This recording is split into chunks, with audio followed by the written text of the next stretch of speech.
እዚህ አካባቢ ቦታ ያሩ ይባላል። እልም ያለ በረሃ ነው። ምንም ነገር በአካባቢው የሚንቀሳቀስ ነገር የለም። አሁን ቤንች ማርክ 134 አካባቢ ነን እና በጣም ሀሩር ነው። ሀሩር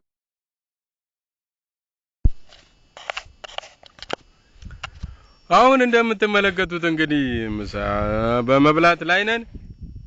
ያው የተወሰነ የምትቀመስ ነገር ይዘመተን ነው። በረሃማ ነው። አሁን ከቀኑ 6 ሰዓት ሆኗል። ምሳ የለም፣ ካፌ የለም። ያው እንግዲህ ያው ያለችውን ከቤት አሳስረን መተን ስራውም እየተሰራ ነው። እኛም ምሳችንን እየበላን ነው። ጂፒኤስ ኦብዘርቬሽን ላይ ነን። ኪሎ ሜትር 80+00 ላይ ነን። እንግዲህ ያው ያለውን አስቸጋሪ ሁኔታዎች ያው ምሳ ሰዓታችንንም መስዋዕት እያደረግን ስራውን በመስራት ላይ ነን። ሙቀቱ ይሄ ነው አይባልም። በጣም እጅግ ሞቃታማ ነው። ውሃም ይዘን መተናል።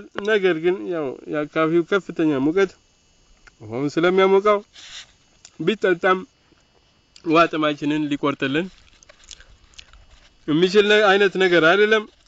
ያው እንግዲህ የበረሃማ ቦታ አካባቢ የቀየሰ ስራ በጣም እጅግ አስቸጋሪ ነው። በጣም እጅግ አስቸጋሪ ነው። ያው ምንም ለማድረግ ስለማይቻል ያሉትን አስቸጋሪ ሁኔታዎች ተቋቁመን ስራችንን በመቀጠል ላይ ነን። ዛሬ እለቱ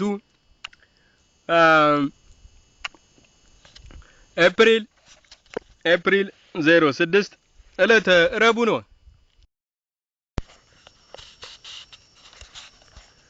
ጌታ እግዚአብሔር ኃይሌ ነው። ጌታ እግዚአብሔር ኃይሌ ነው። ጌታ እግዚአብሔር ኃይሌ ነው።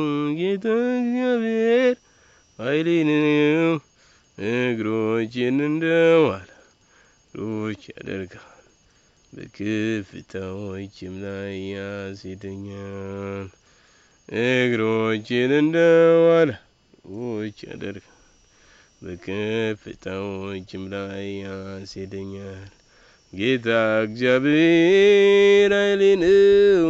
ጌታ እግዚአብሔር ኃይሌ ነው። ጌታ እግዚአብሔር ኃይሌ ነው። ጌታ እግዚአብሔር ኃይሌ ነው። እግሮቼን እንደ ዋላ ያደርጋል፣ በከፍታዎችም ላይ ያስሄደኛል። እግሮቼን እንደ ዋላ እግሮች ያደርጋል፣ በከፍታዎችም ላይ ያስሄደኛል። ጌታ እግዚአብሔር ኃይሌ ነው። ጌታ እግዚአብሔር ኃይሌ ነው።